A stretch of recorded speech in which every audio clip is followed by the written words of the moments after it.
दोस्तों नमस्कार, मैं प्रदीप झा। मेरे इस चैनल में आपका स्वागत है। ये हुई न मर्दों वाली बात। आज हर भारतीय फक्र के साथ सिर उठा के कह सकता है कि एको हम द्वितीयो नास्ति। दोस्तों, श्री कृष्ण ने दुनिया को कभी ये मंत्र दिया था और साबित किया था कि विश्व के हर समस्या का एक मर्जिया इलाज श्री कृष्ण है, भारतवर्ष है। हजारों वर्ष बीतने के बाद समय ने एक बार फिर करवट ली है।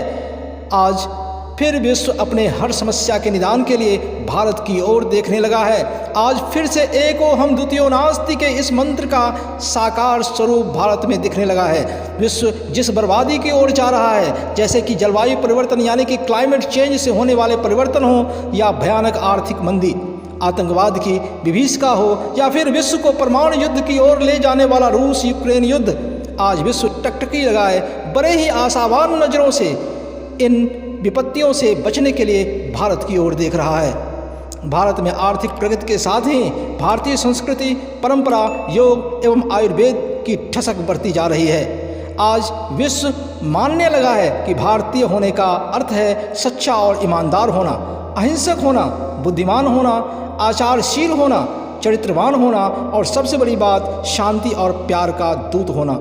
हमारे प्रधानमंत्री बार बार कहते हैं कि आज विश्व को युद्ध की नहीं बल्कि बुद्ध की ज़रूरत है, क्योंकि भारत की भूमि से ही भगवान गौतम बुद्ध ने विश्व को शांति और मध्यम मार्ग का उपदेश दिया था।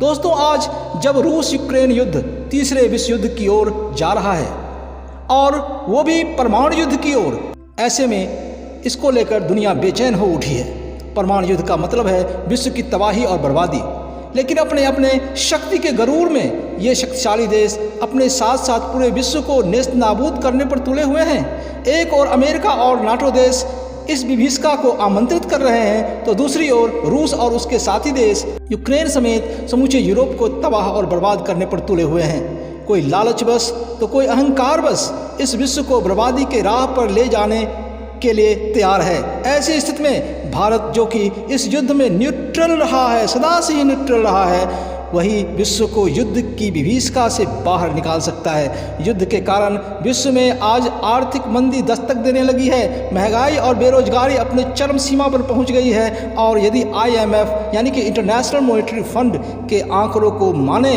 तो 2023 में दुनिया में भयंकर आर्थिक मंदी आने वाली है, जिसमें बड़ी से बड़ी अर्थव्यवस्था भी धाराशायी हो जाएगी।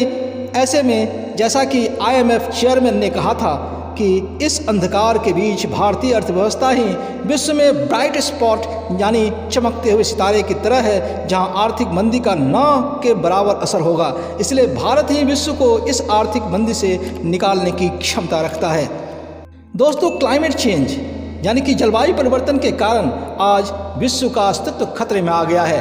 अंटार्कटिका और विश्व के अन्य जगहों पर ग्लेशियर पिघलने से जो तबाही और बर्बादी हो रही है, उसका नज़ारा हम आए दिन आने वाले भयानक समुद्री तूफान, अकाल, अतिवृष्टि यानी बहुत ज़्यादा बारिश, बाढ़, भूकंप, सुनामी व अन्य प्राकृतिक आपदाओं के रूप में देख रहे हैं, जिसके कारण लाखों करोड़ों लोगों की ज़िंदगी खतरे में आ गई है। चारों ओर तबाही और बर्बादी हो रही है। ऐसे में भारत ग्रीन एनर्जी के विकास के द्वारा भारत और विश्व को क्लाइमेट चेंज के असर को कम करने के लिए प्रयासरत है।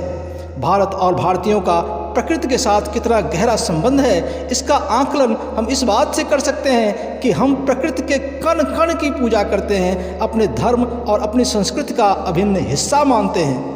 हम पेड़ पौधे, नदी, पहाड़, जीव जंतु सभी की आराधना करते हैं। यही हमारी सदियों से चली आ रही संस्कृति है। और यदि आज विश्व इस परंपरा को अपना ले तो क्लाइमेट चेंज यानी कि जलवायु परिवर्तन जैसी कोई समस्या ही नहीं रह जाएगी। इसी प्रकार आतंकवाद यानी कि टेररिज्म विश्व के लिए एक ऐसा नासूर बना हुआ है, जिसने लोगों, धर्मों, वर्गों और समाज में नफरत और हिंसा का बीज इस कदर बो दिया है, जिसके कारण चारों ओर तबाही और बर्बादी देखने को मिलता है। कुछ देशों ने अपने फायदे के लिए इसको समर्थन दिया, बढ़ावा दिया और यहाँ तक कि दूसरे देशों व क्षेत्रों में तबाही और बर्बादी मचाने के लिए इसका भरपूर इस्तेमाल भी किया। इस आतंकवाद ने न जाने कितने मासूमों को अपने जहर का शिकार बनाया है और असुरक्षा का ऐसा वातावरण तैयार कर दिया है, जिसमें आम आदमी अपने आप को असुरक्षित महसूस करता है। न्यूयॉर्क का 9/11 हो या फिर मुंबई का 26/11 जैसी आतंकवादी घटनाएं, इन घटनाओं ने मानव दुनिया को झकझोर दिया है। लेकिन भारत इस आतंकवाद को जड़ से मिटाने के लिए उन देशों को बेपर्दा करना शुरू कर दिया है जो इसके पालक हैं, पोषक हैं और समर्थक हैं। और इस समस्या को यदि किसी देश के पास खत्म करने की ताकत है तो वो सिर्फ भारत है।